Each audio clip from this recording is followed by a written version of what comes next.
নমস্কার বন্ধুরা, সম্পার রান্নাঘরে আরও একটি নতুন রেসিপি নিয়ে হাজির হয়ে গেছি। আশা করি তোমরা সকলেই খুব ভালো আছো। আজকে তোমাদের সাথে শেয়ার করতে চলেছি বেসন আর আলু দিয়ে একটি অভিনব স্বাদের স্ন্যাক্সের রেসিপি। খুবই কম উপকরণে আর খুব অল্প সময়ে তৈরি করে নিতে পারবে। বাচ্চা বড় সকলেরই খুব ভালো লাগবে। চলো তাহলে দেখে নেওয়া যাক। আশা করি রেসিপিটা তোমাদের ভালো লাগবে। রেসিপিটা তৈরি করার জন্য একটা বোলে প্রথমে আমি নিয়ে নিলাম 1 কাপ বেসন। এবার এর মধ্যে দিয়ে দেবো খুবই সামান্য পরিমাণে হলুদ গুঁড়ো, আর দিয়ে দেবো 1/2 চামচের কম একটু গোটা জিরে, 1/2 চামচের কম একটু জোয়ান, আর 1/2 চামচ চিলি ফ্লেক্স, আর 2টো কাঁচা লঙ্কা আমি মিহি করে কুচি করে রেখেছি সেটাও দিয়ে দিলাম, আর স্বাদ মতো নুন দিয়ে দেব, আর এখানে দিয়ে দিলাম বেশ খানিকটা ধনে পাতা। এবারে এর মধ্যে আমি দিয়ে দেব 1 কাপ বেসন নিয়েছি, আমি এর মধ্যে দিয়ে দেবো 2 কাপ পরিমাণে জল। জলটাকে দিয়ে ভালো মতন এটার একটা ঘোল তৈরি করে নেব।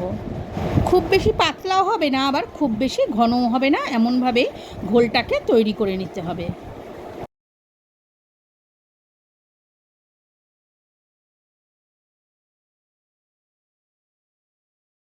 এবার এটাকে পাশে রেখে আমি নিয়ে নিলাম 3টে মাঝারি সাইজের সেদ্ধ করে রাখা আলু। আলুটার খোসা ছাড়িয়ে নিয়ে এবার একটা ছোট গ্রেটারের সাহায্যে আমি গ্রেট করে নেব। তোমরা চাইলে ম্যাশার দিয়েও এটাকে ম্যাশ করে নিতে পারো, কিংবা কাঁটা চামচ দিয়েও এই আলুটাকে একটু মিশিয়ে নিতে পারো।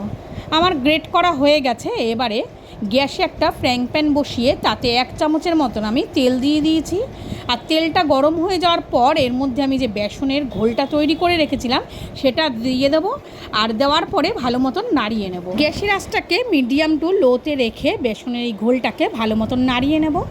কন্টিনিউ নেড়ে চেড়ে যখন একটু গাঢ় হয়ে যাবে এটা, তখন এর মধ্যে দিয়ে দেবো ম্যাশ করে রাখা আলুটা।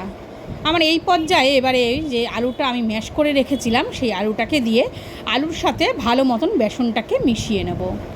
আলু আর এই বেসনের মিশ্রণটাকে 2-3 মিনিট ভালো মতন নেড়ে নেব, আর কন্টিনিউ নেড়ে চেড়ে যখন এটা একটু শুকিয়ে একটা মণ্ডর মতন হয়ে যাবে তখন গ্যাস অফ করে এটাকে নামিয়ে নেব। ভিডিওটা পুরো দেখার অনুরোধ রইল, আর ভালো লাগলে একটা লাইক দিও, শেয়ার করো। নতুন নতুন ভিডিও পাওয়ার জন্য চ্যানেলটিকে সাবস্ক্রাইব করে আমার পাশে থেকো। আর অলরেডি যারা আমার চ্যানেলটা সাবস্ক্রাইব করে রেখেছো তাদেরকে অসংখ্য ধন্যবাদ। মিশ্রণটা আমার রেডি হয়ে গেছে। দেখতে একটু নরম নরম লাগলেও ঠান্ডা হয়ে যাওয়ার পর কিন্তু এটা শক্ত হয়ে যাবে। গ্যাস অফ করে মিশ্রণটাকে একটা প্লেটে আমি নামিয়ে নেব, আর প্লেটে আগে থেকেই আমি একটু তেল মাখিয়ে রেখেছি। এবারে সুন্দর মতন এটাকে সব দিকে সমান যেন এটা পরে ঠান্ডা হয়ে যাওয়ার পর কাটা যায় সেইভাবে মিশ্রণটাকে ছড়িয়ে দেব, আর 10 মিনিট এটা পাখার তলায় রাখলেই কিন্তু বেশ সুন্দর শক্ত হয়ে যাবে। 10 মিনিট বাদে ফিরে আসলাম। বেসন আর আলুর মিশ্রণটা ভালো মতন সেট হয়ে গেছে। আর এবার একটা ছুরিতে আমি একটু তেল মাখিয়ে নিয়ে লম্বা লম্বিভাবে কেটে তারপর এগুলো ছোট ছোট করে পিস করে নিচ্ছি। দেখো আমি একটা কেটে তোমাদেরকে দেখিয়ে দিচ্ছি কত সুন্দর এটা সেট হয়ে গেছে। সবগুলো পিস আমি এইভাবেই কেটে নেব, আর তোমরা কিন্তু তোমাদের পছন্দ মতনভাবে এই শেপ দিয়ে নিতে পারো।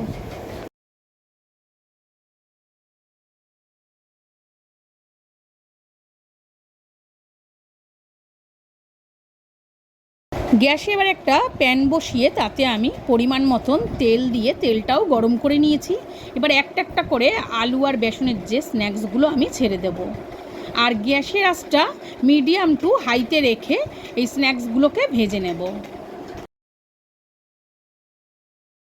নিচের দিকটা যখন হালকা লাল হয়ে যাবে তখন একটা একটা করে আমি উল্টে দেব, আর দুটো দিকই এরকমভাবে লাল করে ভেজে নেব।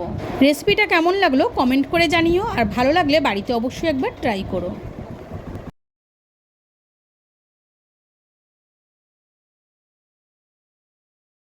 দুটো দিকই উল্টে পাল্টে সুন্দর মতন লাল করে ভেজে নিয়েছি।